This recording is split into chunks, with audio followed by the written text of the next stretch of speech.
बिस्मिल्लाहिर्रहमानिर्रहीम। अस्सलाम वालेकुम नाज़रीन, आप यूट्यूब चैनल देख रहे हैं। मैं इमरान खान हूँ। अब्बास अरागची पाकिस्तान आए, उन्होंने फील्ड मार्शल आसिम मुनीर से मुलाकात की और अब जो खबरें आ रही हैं उन खबरों के मुताबिक अब्बास अरागची जो ईरानी वज़ीर ख़ारजा हैं, उन्होंने पाकिस्तान के ज़रिए अमेरिका को कुछ तहरीरी पैगामात पहुँचाए हैं। यानी पाकिस्तान बीच में एक लिंक के तौर पर इस्तेमाल हो रहा है और मैंने आपसे कहा था कि ईरान कभी भी इस लिंक को ज़ाया नहीं होने देगा और ईरान कोशिश करेगा कि पाकिस्तान का चैनल ईरान के लिए इस्तेमाल होता रहे। जबकि अमेरिका को इस वक्त पाकिस्तान का मौजूदा रजीम सूट करता है, वो इन पे एतबार कर रहे हैं। कोई और रास्ता भी नहीं है जो डोनाल्ड ट्रंप की अब हालत है आलमी सतह पे। तो सादी बात यह है कि अब्बास अरागची ने ईरानी पैगामात पहुँचाए। ये पैगामात हैं क्या? मैंने आपको पहले भी बताया था कि अब बिलवास्ता मुज़ाकरात होंगे अमेरिका के ईरान के साथ। उसकी कुछ रीज़न हैं कि अमेरिकन जब ईरानियों के साथ बैठे तो उन्हें आइडिया हो गया कि ये मैदान जंग में जितने टफ हैं उससे बहुत ज़्यादा टफ ये टेबल के ऊपर है और टेबल में इनके साथ बैठने से उनका कद बड़ा होता है ईरानियों का और अमेरिकन के लिए मुश्किलात पैदा होती हैं। तो इसलिए अब देखें ना, पाकिस्तान सालसी करवा रहा है, अमेरिकन बैठे हुए हैं, ईरानी बैठे हुए हैं, फिर ईरानी पूरी तैयारी करके आते हैं तो वो चीज़ें फिर एक्सपोज होती हैं।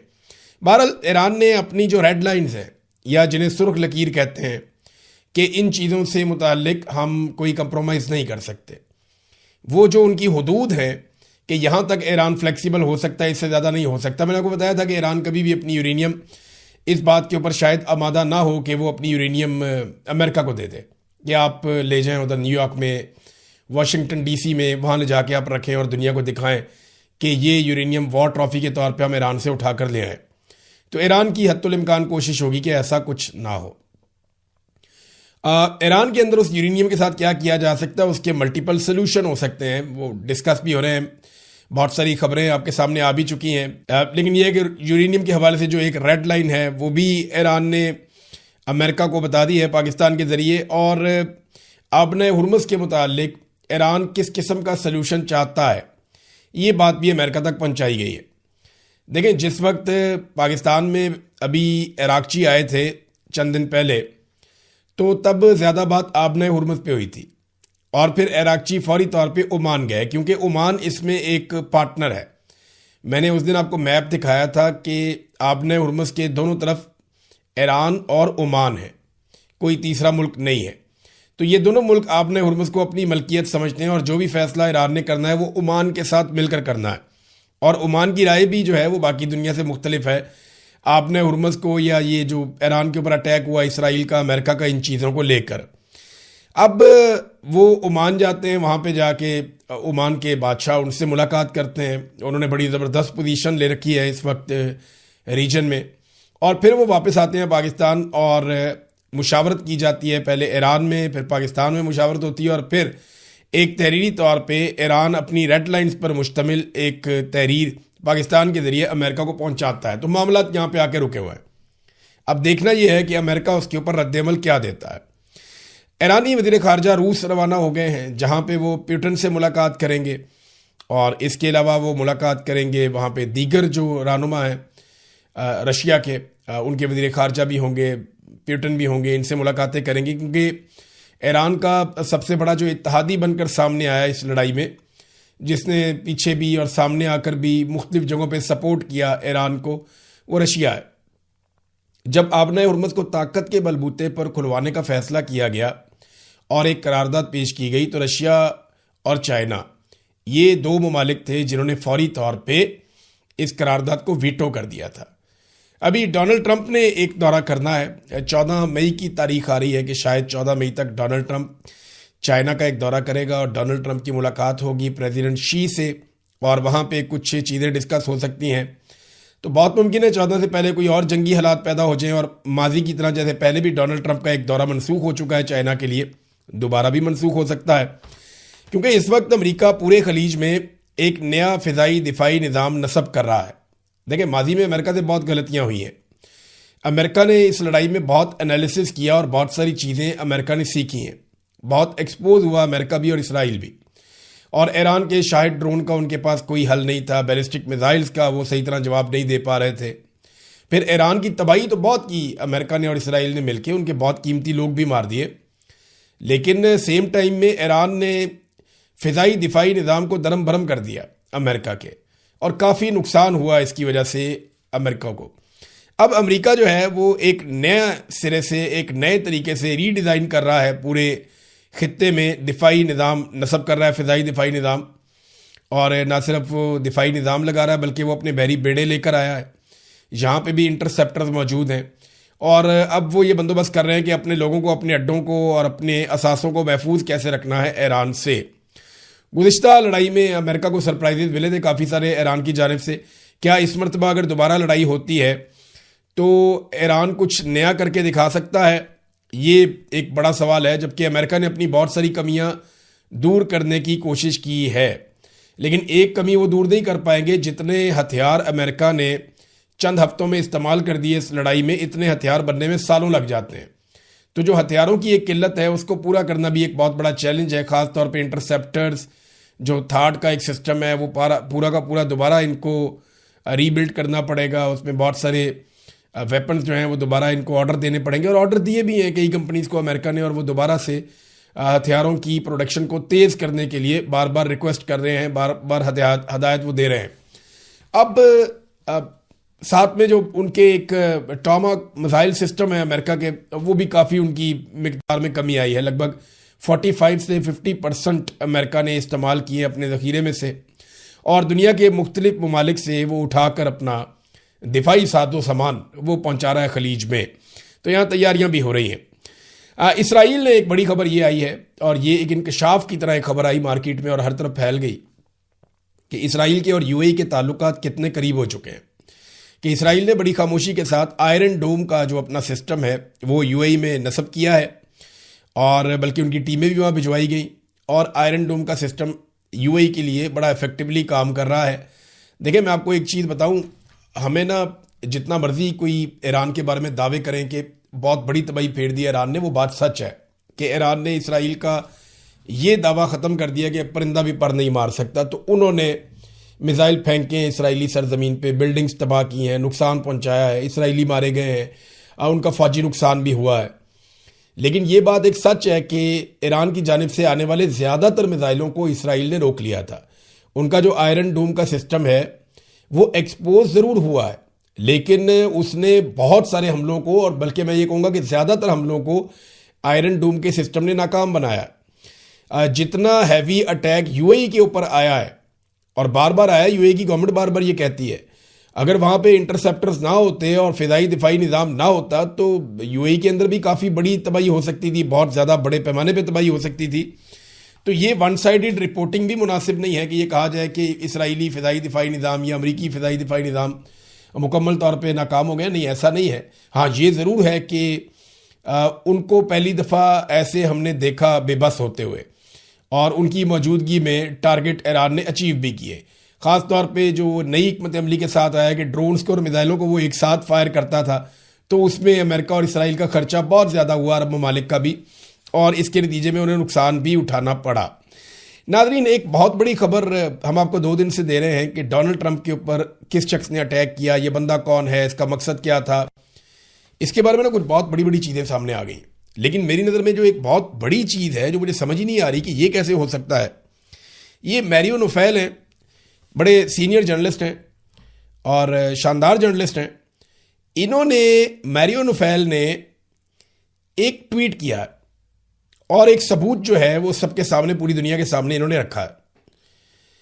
इस ट्वीट में वो ये बताते हैं, मैं उर्दू में आपको ट्रांसलेट कर देता हूं, कि व्हाइट हाउस का जो ये अटैक हुआ है, WHCD, ये जो फायरिंग का वाकया हुआ है, ये इंतहाई अजीबोगरीब होता चला जा रहा है, बड़ा वियर्ड किस्म का वाकया होता चला जा रहा है। हमला आवर का नाम कॉल एलन है, COLEALLEN, ये नाम है हमला आवर का, कॉल एलन। इसने हमला किया है और ये आदमी पकड़ा गया है, इसने गोली भी चलाई है। लेकिन आज से चंद साल पहले एक अकाउंट ऐसा है जिसको ये पता था, इस नाम के बारे में उसे पता था। उस वक्त शायद कॉल एलन को भी इस बात का आइडिया नहीं था। यानी जो डेट हमारे सामने आ रही है वो डेट है 22 दिसंबर 2023 को। ये ट्विटर के ऊपर या एक्स के ऊपर एक अकाउंट है, और इस अकाउंट का जो नाम है वो है हेनरी मार्टिज। ये हेनरी मार्टिस एक अकाउंट है ट्विटर के ऊपर। इस अकाउंट ने आज तक सिर्फ एक ही ट्वीट किया हुआ है। ये मेरे सामने ये अकाउंट मौजूद है, ये आपको भी मैं दिखा देता हूँ। ये दिसंबर 2023 में ये अकाउंट बनता है और एक मेंढक की शक्ल का कोई एक जानवर है, कार्टून है, उसका चेहरा लगा हुआ है इसके ऊपर। और इसका जो यहाँ पे ये तो डीपी लगी हुई है ना, चेहरा जो लगा हुआ है वो तो ये है। लेकिन एक जो हैरत अंगेज और अजीब चीज़ है, इस अकाउंट का जो हेडर इमेज है, जब आप किसी भी अकाउंट पे जाते हैं, चाहे आप फेसबुक पे जाएं, चाहे आप ट्विटर पे जाएं, चाहे आप यूट्यूब पे जहाँ मर्जी जाएं आप, तो एक तो वो होता है ना डीपी होती है जो गोल दायरे के अंदर आती है, एक होता है जो बैकग्राउंड के अंदर पीछे ऊपर एक हेडर लगा हुआ होता है। तो वो जो हेडर वाला इमेज लगा हुआ है ना, वो एक ऐसी वेबसाइट से उसकी तस्वीर उठाई गई है जिस वेबसाइट का नाम है टाइम मशीन। बस मैं यहां तक आपको बताना चाहता था। अब आपको बताता हूं कि इस अकाउंट को आज से लगभग 2.5 साल पहले कैसे पता था कि कोल एलन नाम का एक आदमी कोई हरकत करेगा। इस अकाउंट से सिर्फ एक ट्वीट हुआ है और उसके बाद कोई ट्वीट नहीं हुआ। इस अकाउंट को कितने लोग फॉलो करते हैं? शायद ये अब फॉलो कर रहे हैं इस अकाउंट को लोग, पहले शायद फॉलो ना करते हो, लेकिन अभी जब इसको मैरियन ओफेल ने ट्वीट करके बताया तो 3,842 इसके फॉलोअर्स हैं। दिसंबर 2023 में ही ये अकाउंट बना और दिसंबर 2023 में ही इस अकाउंट ने वाहिद ट्वीट किया। और जो वाहिद ट्वीट किया, उस ट्वीट में इस अकाउंट ने सिर्फ और सिर्फ एक ही चीज़ लिखी, और वो चीज़ लिखी कि कॉल एलन, हमलावर का नाम लिखा। उस वक्त तो हमलावर को भी शायद नहीं पता था कि वो हमला करने जा रहा है। वो तो उस वक्त तालीमी इदारों में तालीम हासिल कर रहा था। जो उसका रिकॉर्ड है वो तो यही बताता है कि ये आदमी जनाब बच्चों को पढ़ाता भी था, और इसके बारे में काफ़ी चीज़ें पता चली हैं। इसकी बहन का भी इंटरव्यू कर दिया गया है, इसका भी इंटरव्यू कर दिया गया है, इसके घर की निगरानी भी कर दी गई है, बहुत सारी चीज़ें बरामद भी हो गई हैं। इसने जो एक ख़त भी लिखा अपनी फैमिली को, वो ख़त भी बरामद हो गया है। उसमें भी पता चल गया है कि ये कौन आदमी है, किस तरह का बंदा है। वो बाकायदगी से एक शूटिंग रेंज के ऊपर जाता था, वो फायरिंग शायरिंग की प्रैक्टिस भी वहाँ पे करता रहा है। इसके पास 2 हथियार थे, एक शॉटगन है जिसको कारतूस डाल के चलाते हैं, शॉटगन उसे बोलते हैं, और दूसरा जो है वो इसके पास एक पिस्टल था .38 कैलिबर का। ये कैलिबर जो है ना .38, ये कोई इतना बड़ा कैलिबर नहीं है, ये नॉर्मल कैलिबर का पिस्टल होता है। इसमें 2 होते हैं, एक .38 स्पेशल होता है और एक नॉर्मल होता है। जो नॉर्मल वाला है वो मैकारोव पिस्टल ये बनाते हैं रशियन, ये बहुत ज़्यादा इस्तेमाल करते रहे माजी में। .38 कैलिबर मैकारोव कंपनी का इनका एक पिस्टल होता था, एक दौर में हमारे पास भी था, तो वो इतना दूर नहीं मारता। हाँ, जो इसका एक स्पेशल वर्जन होता है, इसकी एक बड़ी गोली होती है जो रिवॉल्वर के अंदर ज़्यादातर इस्तेमाल होती थी। पुलिस के पास पाकिस्तान में जो सर्विस रिवॉल्वर माजी में हुआ करते थे पुराने, उनके अंदर .38 की एक बुलेट डलती थी, वो बड़ी तगड़ी बुलेट होती थी, लेकिन वो रिवॉल्वर में जाती थी ज़्यादातर। तो ये नादरीन एक रिवॉल्वर था इसके पास, जो इसने अक्टूबर 2023 में लिया था और सारी इसकी स्क्रूटनी हुई थी। उसके बाद इसने एक शॉटगन खरीदी थी जो इसने 2025 में 17 अगस्त को खरीदी थी। फिर इसने एक लेटर भी लिखा अपनी फैमिली के नाम। फिर इसने कुछ जो है वो चंदा वंदा भी दिया, $25 कैमला हैरिस की जो इलेक्टोरल कैंपेन थी उसके अंदर। तो डोनाल्ड ट्रंप को ये पसंद नहीं करता था। नो किंग मूवमेंट को भी इसने ज्वाइन किया था, वहाँ पे भी एहतजाज करता रहा है। ये ज़हनी तौर पे कोई बीमार आदमी नहीं है, कोई गैर मुस्तहकम आदमी नहीं है, या अचानक से उठकर इसने हमला नहीं कर दिया, मनसूबाबंदी के साथ इसने हमला किया है। ज़हनी तौर पे मजबूत आदमी है, पढ़ा लिखा आदमी है, एहतजाजी मुजाहरों में हिस्सा लेता रहा है और मुख्तलिफ जगह पे अपने अकायद और अपने नज़रियात जो है वो उनको खुलकर बयान भी करता रहा है। ये टीचर ऑफ द मंथ का अवार्ड भी इसको मिल चुका है माजी में।